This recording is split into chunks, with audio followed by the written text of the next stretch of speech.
The citizens of the world know what's happening here in the United States, formerly the so-called beacon of democracy. It don't look like that now. You know, you got to choose countries or people, individuals by their actions. And I don't think that the actions now in this administration show that doesn't look like the beacon of democracy. Beacon of democracy to me.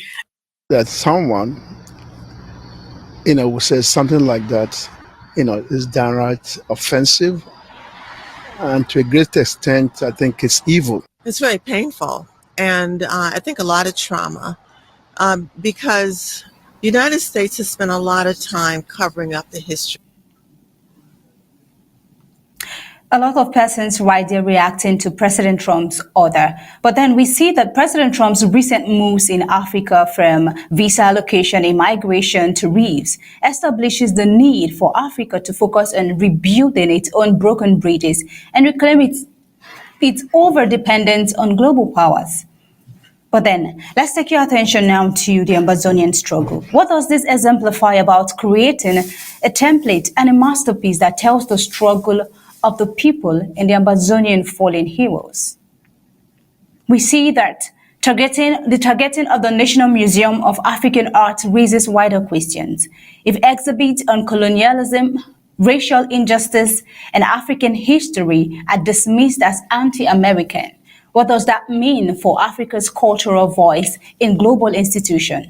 Does erasing these narratives silence the painful but real legacies of slavery and colonization that connect Africa and America?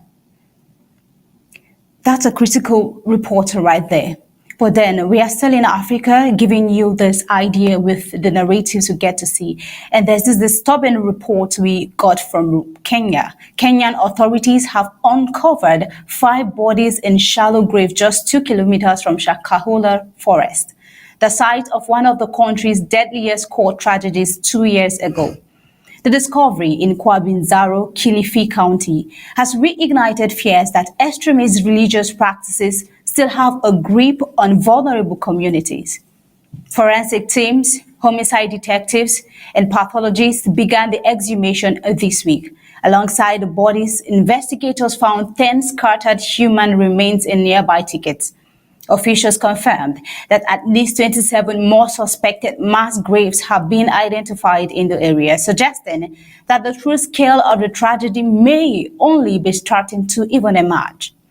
The new graves lie just 1.5 miles from the site where more than 400 people were discovered in 2023, victims of cult leader Paul Mackenzie, who convinced followers to starve themselves and their children to death in the belief that they would meet Jesus.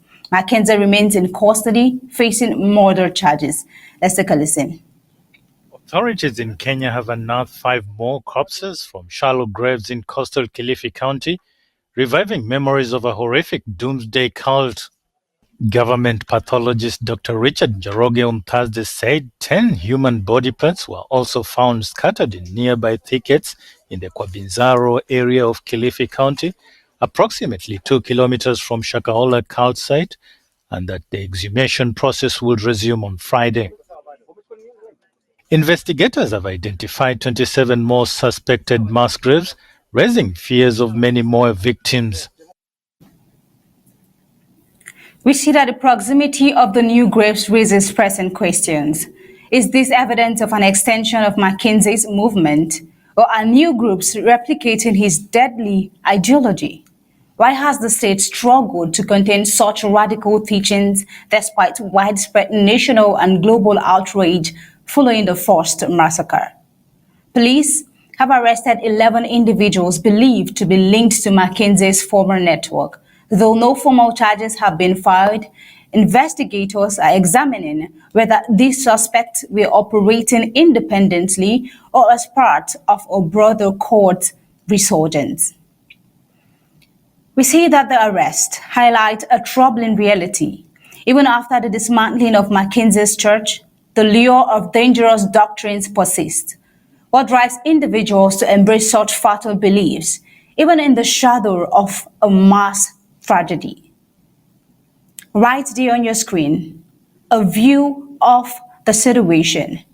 The repeated discovery of mass graves in Kilifi County has triggered fresh debate about the regulation of religious institutions.